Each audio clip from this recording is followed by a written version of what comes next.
नमस्कार दोस्तों, स्वागत है आपका अपने YouTube चैनल परीक्षा यान अकेडमी पर। दोस्तों, हम लोग प्रीवियस से जो क्वेश्चन हुए थे केवीएस के, उसको हम लोगों ने सॉल्व किया था। 6 क्वेश्चन पेपर देख लिया था प्रीवियस ईयर के। अब हम लोग उसके बाद देखते हैं जो प्रैक्टिस सेट होती है, गेस्ट पेपर कैसे एग्जाम में पेपर बनते हैं, मॉडल पेपर जो आता है किस प्रकार के क्वेश्चन बनते हैं, गेस्ट पेपर के अनुसार हम लोग देखते हैं कि आगे के प्रैक्टिस सेट के रूप में पेपर को सॉल्व करेंगे। तो चलिए स्टार्ट करते हैं क्लास को। क्या देखना है हमें? KVS, PRT, TGT, PGT English की प्रैक्टिस सेट लेकर आए हैं जिसमें टॉप 30 क्वेश्चन होंगे। तो चलिए स्टार्ट करते हैं क्वेश्चन को। पहला question, the word innocent. Question क्या दिया गया है? The word innocent is opposite in the meaning to that. Innocent की अपोजिट पूछ रही दोस्तों। इनोसेंट मतलब क्या होता है? निर्दोष होता है। इसकी हिंदी क्या होती है? निर्दोष। यहाँ पे हमें क्या बताना है? इसका अपोजिट मीनिंग बतानी, मतलब उल्टा बताना। देखते हैं क्या क्लेवर होगा, इग्नोरेंट होगा, एक्टिव होगा या गिल्टी होगा। यहाँ पे देखते हैं, पहले सबकी मीनिंग देख लेते हैं। क्लेवर मतलब क्या होता है? चालाक होता है, चालाक। उसके बाद दिया गया इग्नोरेंट। इग्नोरेंट मतलब क्या होता है? जैसे हम लोग बोलते हैं ना, इग्नोर कर रहा है, मतलब नजरअंदाज करना।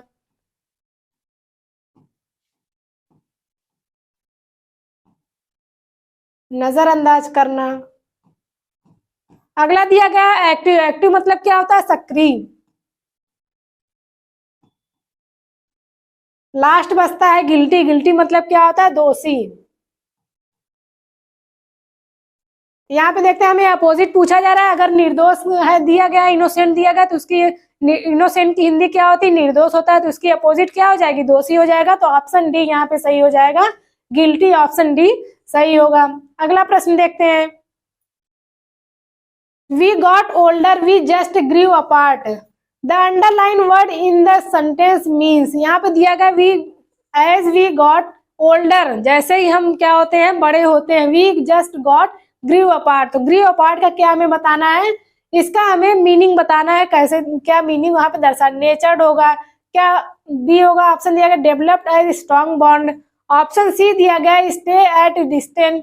ऑप्शन डी दिया गया stopped having a close relation. यहाँ पे देखते हैं क्या सही उसकी मीनिंग होगी। तो जब यहाँ पे सेंटेंस को पढ़ के ये भाव प्रकट हो रहा है कि जैसे हम बड़े होते हैं तो हम क्या होता है? ग्रीव अपार्ट, अर्थात stop having a close relation. हम क्लोज मतलब जो रिलेशन होता है, क्लोज रिलेशन, घनिष्ठ संबंध होता है, उसको बनाना बंद कर देते हैं। तो ऑप्शन डी यहाँ पे सही हो जाएगा। अगला प्रश्न है, give one word for one who hates mankind. One word पूछा जा रहा है। वन हु हेट्स मैनकाइंड, जो मानव जाति से घृणा करता है, उसे हम क्या कहते हैं? ऑप्शन दिया गया नार्सिसिस्ट।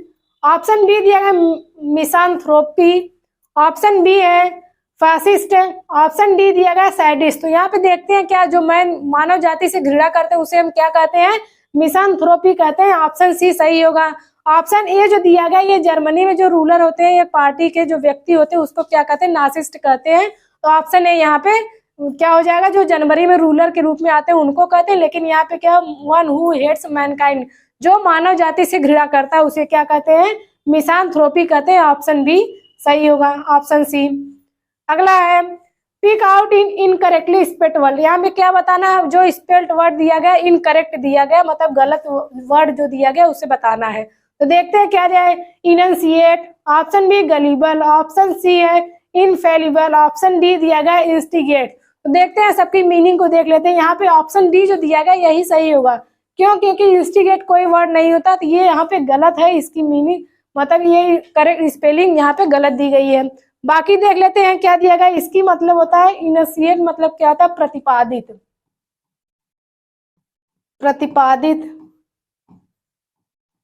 उसके बाद दिया गया गलीबल दिया गया। इसका मतलब क्या होता है? आसानी से धोखा देने वाला। क्या है? धोखा देने वाला। इनंसिएट मतलब होता है प्रतिपादित करना, उसका मतलब क्या होता है? धोखा देने वाला। गलीबल मतलब, इनफेलिबल मतलब क्या होता है? अचूक। इसकी हिंदी क्या होती है? अचूक।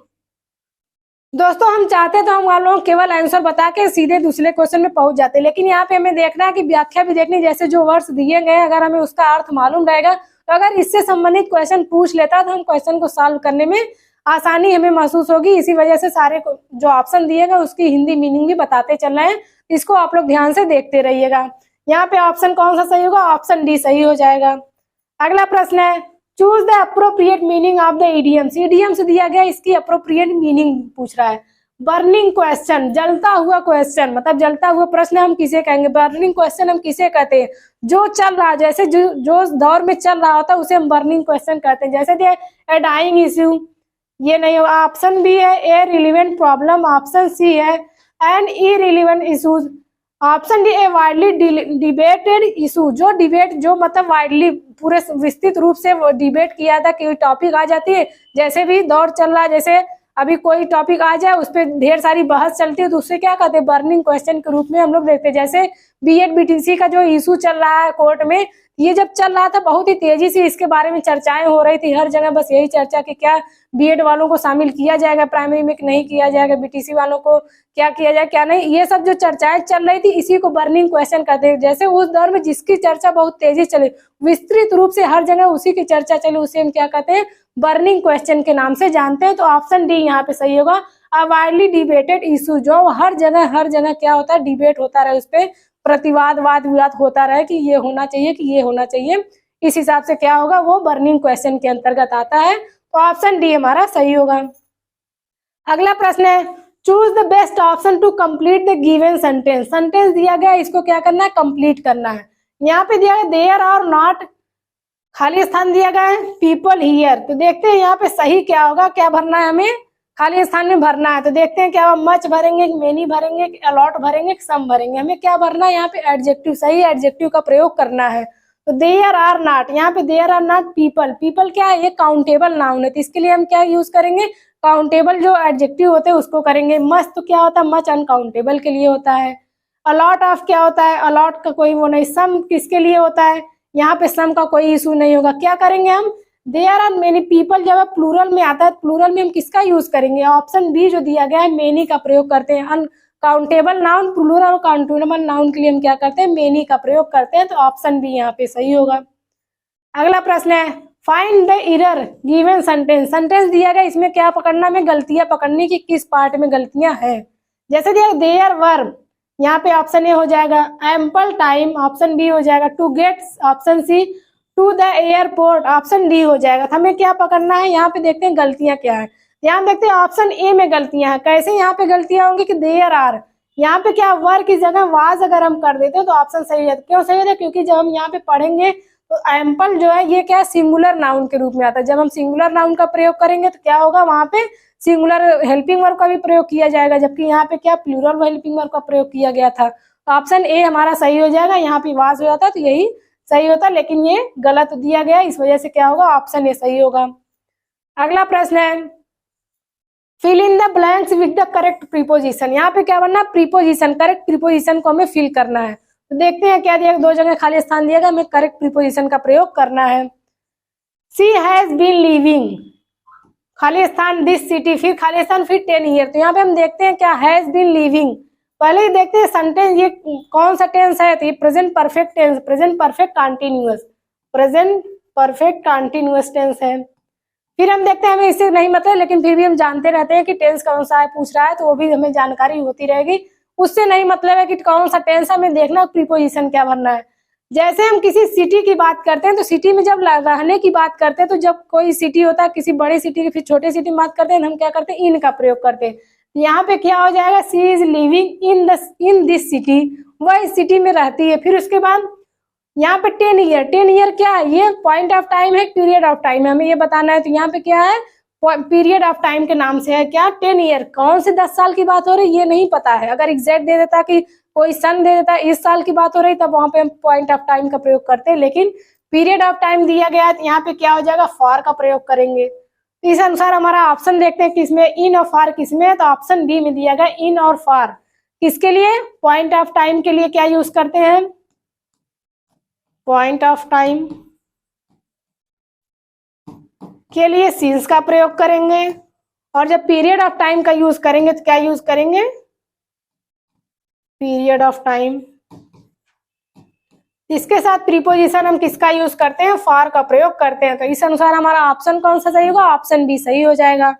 अगला प्रश्न है choose the correct part of speech in the italicised word, जो इटलाइज्ड वर्ड दिया गया है, मतलब तिरछे अक्षर में जो लिखा गया है उसमें क्या पकड़ना है, पार्ट ऑफ स्पीच को हमें चूज करना है कि कौन सी पार्ट ऑफ स्पीच का प्रयोग किया गया। देखते हैं, नमिता वोर a dark green sari on her weddings.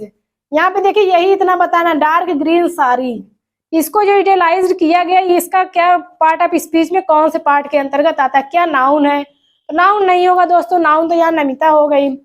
Pronoun है, प्रोनाउन भी नहीं होगा, एडवर्ब भी नहीं होगा। जबकि यहाँ पे देखते हैं ऑप्शन सी जो दिया गया एडजेक्टिव दिया गया, उसके साड़ी की विशेषता बता रही है। क्या है? नमिता वोर डार्क ग्रीन साड़ी, वो क्या गहरी हरी साड़ी पहनी हुई है। तो ये क्या साड़ी की विशेषता बता रही है ना, तो यहाँ पे क्या हो जाएगा, एडजेक्टिव का प्रयोग हो जाएगा, ऑप्शन बी सही होगा। अगला प्रश्न है, the correct form of verb in the following sentence. जो सेंटेंस दिया गया इसमें हमें क्या भरना, वर्ब के करेक्ट फॉर्म को भरना है। दिया गया है ही dash dash in Allahabad for 5 year. यहाँ पे देखते हैं फॉर 5 ईयर मतलब जहां पे समय को पॉइंट किया जाता है, period of time, point of time का प्रयोग किया जाता है, तो उसमें हम क्या करते हैं, प्रेजेंट परफेक्ट कंटिन्यूअस टेंस होगा, या तो पास्ट परफेक्ट कंटिन्यूअस टेंस होगा, या तो फ्यूचर परफेक्ट कंटिन्यूअस टेंस होगा। अब हमें देखते हैं ऑप्शन में क्या मिल रहा है। ऑप्शन में लीव्स मिल रहा है, ये नहीं होगा, सीधे कट जाएगा। हमें क्या ढूंढना, परफेक्ट कंटिन्यूअस टेंस ढूंढना है, चाहे प्रेजेंट का हो, चाहे पास्ट का हो, चाहे फ्यूचर का हो। ऑप्शन बी में देखते हैं, ऑप्शन सी में प्रेजेंट परफेक्ट कंटिन्यूअस टेंस है, ऑप्शन डी में नहीं है। लेकिन फिर देखते हैं कि ये दोनों ऑप्शन में मिल तो रहा है, लेकिन हमें सही क्या लगाना है, ही क्या, ही एक सिंगुलर नाउन है। अगर ही सिंगुलर है तो इसके साथ क्या यूज होगा, सिंगुलर वर्ब का भी प्रयोग होगा, हेल्पिंग वर्ब का भी प्रयोग होगा। तो ऑप्शन बी जो दिया गया has been living, option B यहाँ पे सही होगा। क्यों, ही सिंगुलर है तो हेल्पिंग वर्ब भी उसके साथ सिंगुलर आएगा, और has helping verb singular helping verb होता है, ऑप्शन बी सही होगा। अगला प्रश्न है, the verb supply the correct, apply होगा, correct form remember in the following sentence. जो सेंटेंस दिया गया उसमें हमें रिमेंबर के करेक्ट फॉर्म को अप्लाई करना है। देखते हैं क्या दिया गया है, I dash dash your name. अब देखते हैं इसमें I dash dash your name, यहाँ पे हमें रिमेंबर का सही फॉर्म अप्लाई करना है। आई एम रिमेम्बरिंग, दोस्तों ध्यान दीजिए रिमेम्बरिंग कोई वर्ड्स नहीं होता है, रिमेंबर को आईएनजी फॉर्म में कभी नहीं यूज करते हैं। ऑप्शन बी है remember, option she was meeting, option be having remember, have remember. यहाँ पे देखते हैं ना तो हैव रिमेंबर होगा, वाज मीटिंग की कोई बात ही नहीं है, क्योंकि यहाँ पे रिमेंबर वर्ड सीधे सीधे दिया गया है। तो क्या करेंगे, आई रिमेंबर योर नेम, तो ऑप्शन बी यहाँ पे सही होगा, रिमेंबर का रिमेंबर ही यूज करेंगे, तो ऑप्शन बी सही होगा, आई रिमेंबर योर नेम। अगला क्वेश्चन है, he said, Kavita when is the next train. क्या पूछ रहा है, he said Kavita when is the next train. कोई है कविता से पूछ रहा है कि कब अगली ट्रेन कब आने वाली है। यहाँ पे देखते हैं ये क्या डायरेक्ट स्पीच दिया गया, इसको हमें क्या भरना है, इनडायरेक्ट स्पीच में भरना है। दिया गया he said Kavita when is the next train. देखते हैं इसका क्या हमें करेक्ट फॉर्म भरना है। तो जब हम डायरेक्ट इनडायरेक्ट बनाते हैं तो हम लोग रूल्स को जानते हैं दोस्तों, हम लोग क्लास में पढ़ा भी दिया था। तो चलिए पहले लिख लेते हैं ऑप्शन को बगैर देखे। दिया गया ही सेड, तो क्या करेंगे, ये क्वेश्चन सेंटेंस है तो ही आस्क्ड। अब जब क्वेश्चन वर्क से सेंटेंस शुरू होता है, कोई भी क्या इंट्रोगेटिव सेंटेंस रहता है, तो उसके लिए जब हम कामा इन्वर्टेड कामा की जगह पे क्या यूज करते हैं, तो वही क्वेश्चन वर्ड जो दिया रहता है उसको यूज करते हैं। तो दिया गया ही आस्क्ड कविता व्हेन। अब जो अगला सेंटेंस दिया रहता है उसको हम किस में कर लेते हैं, सिंपल में कर लेते हैं, व्हेन द नेक्स्ट ट्रेन,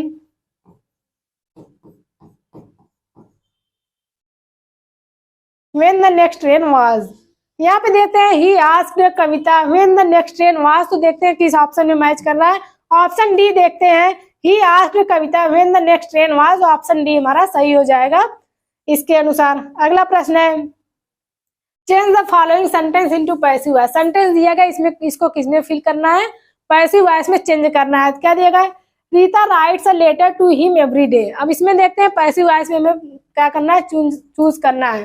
क्या करते हैं, रीता, रीता दिया गया, इसको क्या करेंगे, पैसिव वॉइस में करेंगे तो सब्जेक्ट का क्या हो जाता है, ऑब्जेक्ट होता है। तो देखते हैं यहाँ पे ऑब्जेक्ट क्या है, ऑब्जेक्ट दिया गया है, ये ऑब्जेक्ट हो गया, ये सब्जेक्ट हो गया। सब्जेक्ट को हम ऑब्जेक्ट की जगह रखेंगे, ऑब्जेक्ट को सब्जेक्ट की जगह रखते हैं। तो देखते हैं अगर हम ऑब्जेक्ट को सब्जेक्ट की जगह रखते हैं तो सेंटेंस का फॉर्मेशन कैसे होगा। और जो हेल्पिंग वर्ब दी रहती है, जो सेंटेंस दिया रहता है, जो टेंस दिया रहता है, उसको किस में भरते हैं, जैसे प्रेजेंट इंडिफिनिट टेंस दिया है, प्रेजेंट कंटिन्यूअस में भरते हैं, ऐसे सीधे उसको क्या करने आते हैं, आगे बढ़ाते जाते हैं। चलिए देखते हैं, a letter is written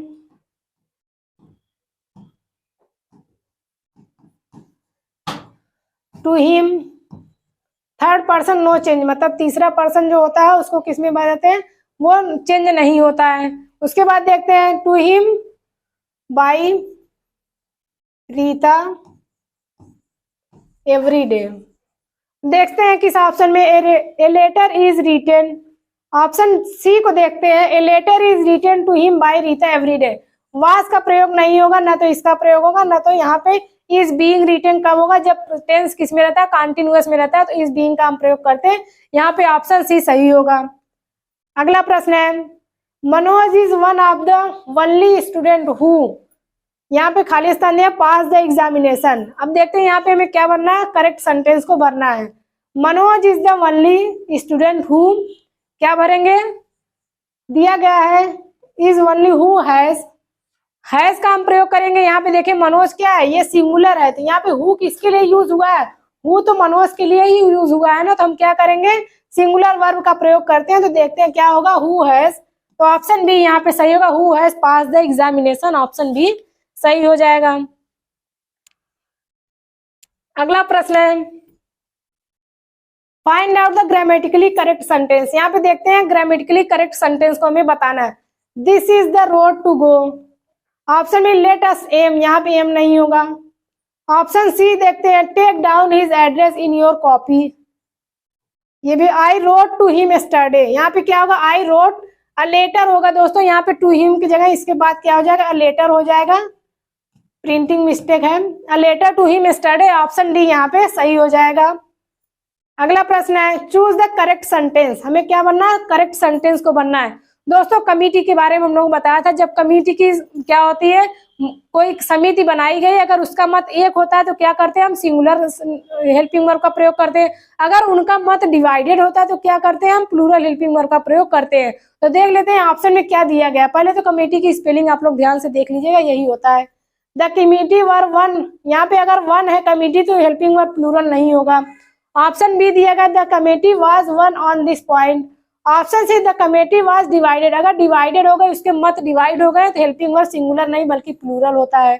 option D दिया गया द कमेटी हैव वन, यहाँ पे भी देख क्या दिया गया है, हेल्पिंग वर्ब प्लूरल दिया गया जबकि हेल्पिंग वर्ब सिंगुलर होना चाहिए। तो ऑप्शन बी सही होगा हमारा, the committee was one on this point. कोई कमेटी है उसका क्या है, विचार एक मत है, वो अगर एक मत है तो क्या यूज करेंगे, हेल्पिंग वर्ब सिंगुलर यूज करेंगे, तो ऑप्शन बी हमारा सही हो जाएगा। अगला प्रश्न है फिलिंग द अप्रोप्रिएट डिटरमाइनर, क्या हमें डिटरमाइनर का प्रयोग करना है। देखते हैं I have not got money in my bank account, देखते हैं यहाँ पे क्या सही भरा जाएगा। आई हैव नॉट गॉट, क्या एनी होगा, क्या अ फ्यू होगा, फ्यू होगा, क्या अ होगा। तो यहाँ पे देखते हैं किस डिटरमाइनर का प्रयोग करेंगे। जब सेंटेंस निगेटिव होता है तो निगेटिव के साथ एनी, कुछ के लिए क्या यूज करते हैं, एनी का प्रयोग करते हैं। तो ऑप्शन ए सही होगा, I have not got money in my bank account, यहाँ पे क्या होगा, एनी का प्रयोग हम कर देंगे तो ये सेंटेंस कंप्लीट हो जाएगा। अगला प्रश्न है which of the following words can be made plural by changing F. देखते हैं दोस्तों हमें क्या बताना है, प्लूरल बताना है। सिंगुलर और प्लूरल को हमने पूरे डिटेल क्लास में पढ़ाया था। तो यहाँ पे लास्ट में एफ दिया, तो एफ को ही चेंज करके प्लूरल बनाने के लिए किसमें हम VES लगाते हैं। देखते हैं हम क्या चीफ्स होगा, ऑप्शन बी, क्या रूप्स होगा, ऑप्शन सी है, क्या गल्फ्स होगा, ऑप्शन डी है, क्या थीप्स होगा। तो दोस्तों ध्यान देंगे जब प्लूरल हमें एफ को हटा के बनाना है तो इसका थीप्स को ही हटा के बनाएंगे, थीप्स का प्लूरल क्या हो जाएगा। यहाँ पे देखते हैं ये ऑप्शन सही होगा, ऑप्शन डी। बल्कि जो अब बाकी जो तीन ऑप्शन दिए गए इसमें क्या करते हैं, केवल यस लगा देंगे तो इसका प्लूरल हो जाएगा। लेकिन अगर हमें थीप्स का प्लूरल बनाना है तो क्या करते हैं, THIEVES लास्ट में एफ को हटा के EVES जोड़ देते हैं। तो ऑप्शन हमारा डी सही हो जाएगा। अगला प्रश्न देखते हैं विच of the following sentence has a direct narration. क्या बताना है, हमें डायरेक्ट नरेशन में बताना है। डायरेक्ट इनडायरेक्ट हम लोगों को पढ़ा है, तो यहाँ पे क्या बताना है, डायरेक्ट जिसमें कामा इनोडेड कामा होना चाहिए। खोजते हैं कहाँ पे कामा इनोडेड कामा मिलता है। He said who is there, नहीं, he said who is there, she said, दोनों सेम हो गया, ये दोनों गलत है। She said who is there, option D है, सी सेड दैट, दैट का यूज नहीं होगा। ऑप्शन सी को देखते हैं, सी सेड फिर कामा इनोडेड कामा होगा, जिसमें रिपोर्टिंग व रिपोर्टेड स्पीच होना चाहिए, और क्या हो, कामा इनोडेड कामा में वो सेंटेंस होगा, वही डायरेक्ट नरेशन में होगा। तो ऑप्शन सी जो दिया गया है, she said who is there, तो ऑप्शन सी यहाँ पे सही हो जाएगा। अगला प्रश्न है filling the blanks with correct article. Article का हमें करेक्ट आर्टिकल का प्रयोग करना है। तो देखते हैं Neil Armstrong was first man to walk on moon. यहाँ पे देखते हैं, यहाँ पे वाज फर्स्ट, इसके बाद भी क्या रहेगा, खाली स्थान रहेगा। हमें क्या बनना है, दो दो आर्टिकल का प्रयोग करना है। वाज के बाद भी खाली स्थान है और यहाँ पर तो है ही। देखते हैं नील आर्मस्ट्रॉन्ग वाज, जब भी द फर्स्ट, फर्स्ट क्या होता है, परफेक्शन को दिखाता है, तो उसके पहले हम क्या यूज करते हैं, द का प्रयोग करते हैं। ये सुपरलेटिव डिग्री को दिखाता है। कोई भी सुपरलेटिव डिग्री होती है, अगर उसके पहले हमें किसी आर्टिकल का प्रयोग करना होता है तो किसका प्रयोग करना होता है, द का प्रयोग करना। क्यों? क्योंकि वो डेफिनेटली दिखाता है। ऑप्शन यहाँ पे देखते हैं द यूज हो जाए। मैन वॉक ऑन द, यहाँ पर भी द का प्रयोग करें। द मून क्या हुआ, क्योंकि मून क्या है, डेफिनिट है, इस वजह से यहाँ पे क्या यूज करेंगे, द यूज करेंगे फिर द। देखते हैं किस ऑप्शन में है। ऑप्शन बी में दिया गया द दोनों जगह आर्टिकल द का हम प्रयोग करेंगे। ऑप्शन बी सही होगा। अगला प्रश्न है if you had worked hard you, इसके बाद क्या करना है, सेंटेंस को कंप्लीट करना है। देखते हैं क्या दिया गया है। If you had work hard, क्या ये किस में दिया गया है, ये पास्ट परफेक्ट टेंस में दिया गया है। ये किस में है, पास्ट परफेक्ट टेंस। अगर पहला सेंटेंस पास्ट परफेक्ट टेंस में होगा, दूसरा भी सेंटेंस किस में होना चाहिए, पास्ट टेंस में ही होना चाहिए। देखते हैं क्या विल पास होगा, नहीं होगा। वुड पास नहीं होगा। ऑप्शन डी भी नहीं होगा। ऑप्शन सी वुड है पास्ड होगा। ऑप्शन सी यहाँ पे सही होगा। If you had work hard, if you would have passed, यहाँ पे क्या हो जाएगा, वुड हैव पास्ड। तो इस अनुसार हमारा कौन सा ऑप्शन सही होगा, ऑप्शन सी सही हो जाएगा।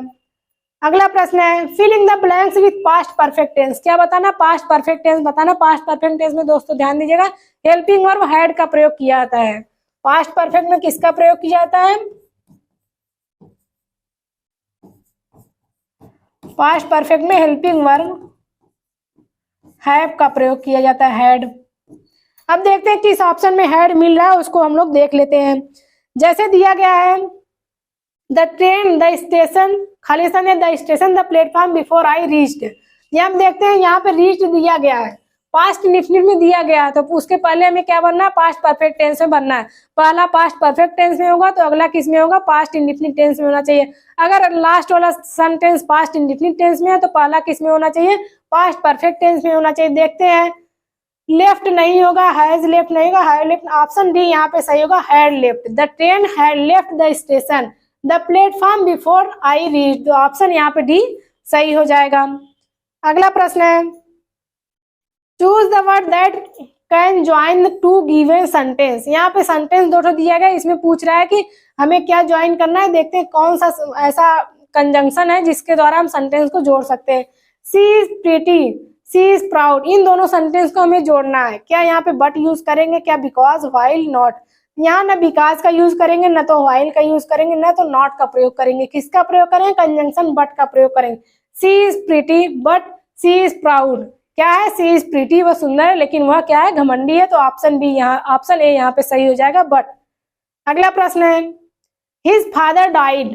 देखते हैं यहाँ पे किसका बनना, हमें सही प्रीपोजिशन का प्रयोग करना है। तो प्रीपोजिशन दोस्तों ध्यान देंगे, प्रीपोजिशन यहाँ पे क्या, his father died dash cancer. तो जब भी दोस्तों कोई बीमारी से मरता है तो उसके लिए हम क्या यूज करते हैं, प्रीपोजिशन ऑफ का प्रयोग करते हैं। तो ऑप्शन बी सही होगा, बीमारी से। बीमारी से मृत्यु होने पर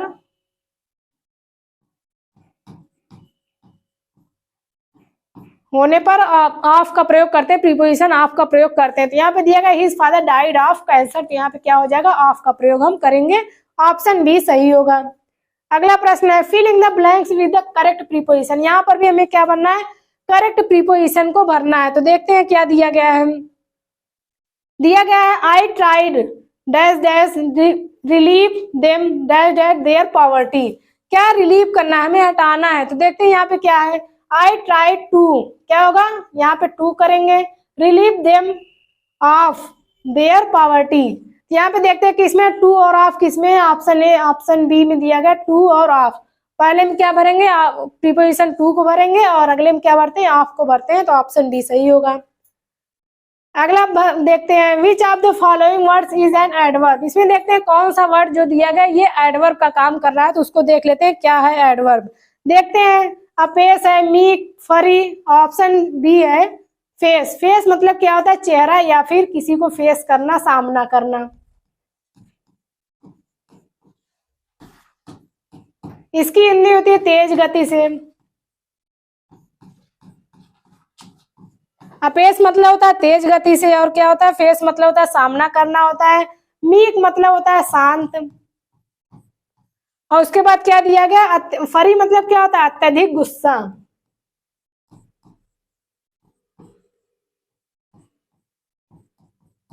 तो हम देखते हैं हमसे क्या पूछा है। एडवर्ब को पूछा जा रहा है कौन सा ऐसा वर्ड दिया गया जो एडवर्ब के रूप में यहाँ पे यूज किया। तो जो भी क्या क्रिया की विशेषता बताते हैं, क्रिया विशेषण वही कहलाते हैं। इसकी हिंदी क्या है? क्रिया विशेषण होती है। तो जब देखते हैं क्रिया की विशेषता कौन बताता है, यहाँ पे चेहरा क्या हो जाएगा? ये नाउन हो जाएगा। मीक शांत, ये भी क्या हो जाएगा? नाउन। फरी अत्यधिक गुस्सा, ये सब एडजेक्टिव हो जाएगा। शांत क्या है? एडजेक्टिव हो जाएगा। लेकिन ये तेज गति से, तेज गति से जो बता रहा है ये क्रिया की विशेषता। कोई भी कार्य तेज गति से होना, मतलब अपेस, यहाँ पे ऑप्शन ए सही हो जाएगा। ये क्या हो जाएगा? एडजेक्टिव हो जाएगा। और ये दोनों क्या हो जाएगा? ये दोनों यहाँ पे देखते हैं, ये एडजेक्टिव नहीं, क्या होगा? एडवर्ब होगा। एडवर्ब, अपेस क्या हो जाएगा? एडवर्ब। ऑप्शन ए हमारा सही हो जाएगा। अगला प्रश्न है, he has been for 10 minutes. यहाँ पे हमें क्या बनना है? He has been. तो हैज बीन जब दिया रहता है प्रेजेंट परफेक्ट कंटिन्यूअस में, क्रिया का कौन सा फॉर्म रहता है? तो क्रिया का चौथा फॉर्म रहता है जिसमें आईएनजी फॉर्म जुड़ा रहता है, अर्थात जीरन फॉर्म को डालना है। देखते हैं, ही हैज बीन सिंग नहीं होगा, sang नहीं होगा। ऑप्शन सी हो जाएगा, सिंगिंग हो जाएगा। He has been singing for 10 minutes. तो ऑप्शन सी यहाँ पे सही होगा। अगला प्रश्न है, identify the types of word that is underline in the given sentence. जो सेंटेंस दिया गया है इसमें जो अंडरलाइन वर्ड किया गया है, ये इसको क्या कहते हैं? पार्ट ऑफ स्पीच में। और all the people cheered, all the people cheered. तो देखते हैं क्या नाउन है? Noun, pronoun, adjective, verb. तो देखते हैं ये पीपल क्या है? पीपल क्या है? ये नाउन है। और जो नाउन की विशेषता बताते हैं उसे हम क्या कहते हैं? एडजेक्टिव कहते हैं। तो ऑप्शन सी सही हो जाएगा, एडजेक्टिव। ऑल द पीपल, सभी लोग। तो यहाँ पे क्या है? नाउन की विशेषता कौन बता रहा है? द पीपल की विशेषता कौन बता रहा है? ऑल बता रहा है। तो ऑल क्या है? यहाँ पे एडजेक्टिव का काम करेगा। तो ऑप्शन सी यहाँ पे सही हो जाएगा। ना तो नाउन है, ना तो प्रोनाउन है, ना ही ये वर्ब का काम करेगा। ऑप्शन सी सही होगा। अगला प्रश्न है, दिस इज द हाउस। यहाँ पे दिस इज द हाउस। अब हरी बॉट, यहाँ पे देखते हैं किसका हमें प्रयोग करना है, किस प्रोनाउन का प्रयोग करना है, सही प्रोनाउन को यूज करना है। दिस इज द हाउस, ये हाउस, हाउस क्या है? एक निर्जीव चीज है, निर्जीव वस्तु है। तब इसके बाद क्या हमें प्रीपोजिशन कैसा यूज करेंगे जो हमें निर्जीव के लिए हम प्रयोग कर सकते हैं? हु नहीं होगा, हु किसी व्यक्ति के लिए, हुम भी व्यक्ति के लिए, हुज भी व्यक्ति के लिए यूज होता है। यहाँ पे देखते हैं द हाउस क्या है?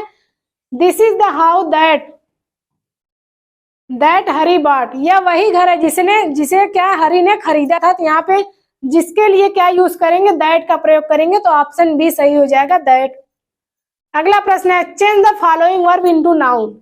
जो वर्ब दिया गया इसको नाउन में भरना है। अप्रूव मतलब सत्यापित करना, ये वर्ब दिया गया इसको नाउन में भरना है। तो यह क्या देंगे? अप्रूविंग। ये नहीं होगा, ये तो क्रिया का ही फॉर्म है। ऑप्शन बी है अप्रूवल, ऑप्शन सी अप्रूव्ड, ये भी वर्ब है। यहाँ पे अप्रूव्स है, ये भी वर्ब के रूप में आएगा। ये प्रेजेंट का हो गया, ये पास्ट का हो गया। अप्रूविंग क्या है? ये आईएनजी फॉर्म है, आईएनजी या जेरंड फॉर्म के आएगा। लेकिन हम देखते हैं अप्रूवल जो दिया गया है, अप्रूव का नाउन फॉर्म क्या होता है? अप्रूवल होता है, सत्यापन। क्या होता है? सत्यापन। ऑप्शन बी सही हो जाएगा। अप्रूव का नाउन फॉर्म क्या होगा? अप्रूवल हो जाएगा। ऑप्शन बी सही होगा। अगला, तो दोस्तों ये क्लास हमारी यही समाप्त होती है। और ये आज हमारे जो 30 क्वेश्चन थे दोस्तों, टू द सिलेबस थे। आपको ध्यान से देखिएगा, क्वेश्चन के साथ आप लोग व्याख्या भी ध्यान से देखिएगा, जिससे आप लोगों को क्वेश्चन बहुत सारे मैच करेंगे। सेम टू सेम क्वेश्चन तो नहीं आएंगे अगर, तो फिर भी क्या है, उससे व्याख्या से संबंधित बहुत से क्वेश्चन मिलेंगे। जैसे जो टेंस बताएंगे उसके रूल भी संबंधित, उससे रूल भी संबंधित पूछेंगे। तो आप लोग व्याख्या को जब ध्यान से देखेंगे तो आप लोगों को इंग्लिश के जो सब्जेक्ट है, जितना भी क्वेश्चन पूछेगा, आप लोगों को अच्छा नंबर इसमें मिल जाएगा। तो चलिए दोस्तों, आज की क्लास हमारी यहीं पे समाप्त होती है। अगर आपको कहीं पर भी कोई भी डाउट हो तो आप कमेंट सेक्शन में जरूर पूछें। हमारा साथ देते रहने के लिए, हमसे जुड़े रहने के लिए आप सभी का बहुत बहुत धन्यवाद।